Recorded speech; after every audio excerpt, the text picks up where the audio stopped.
Marami na ngang nag-aabang ngayon sa pinakahihintay ng lahat na comeback movie ngayong taon ng star for all seasons na si Vilma Santos at ng King of Philippine Drama na si Christopher De Leon, kung saan makakasama nila sa most awaited reunion movie na ito ang iilang kilala at sikat na artista gaya na lamang nina Cassie Legaspi at Darren Espanto.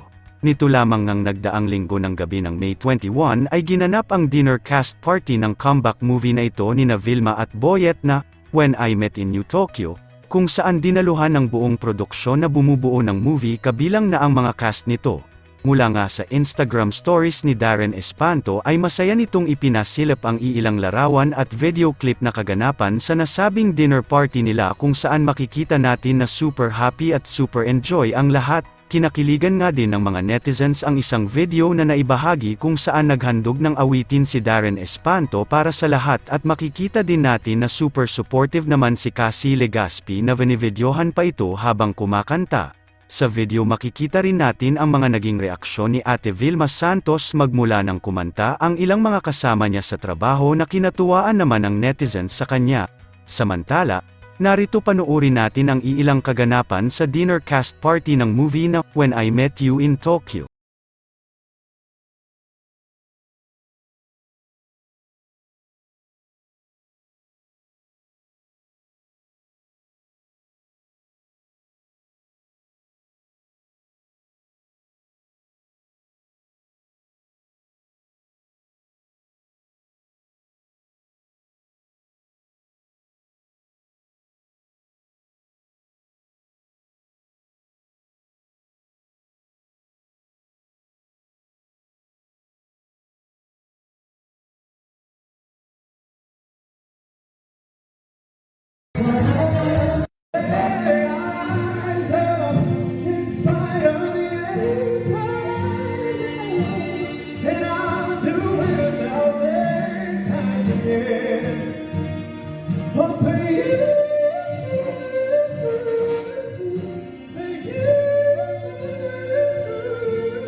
Oh my God!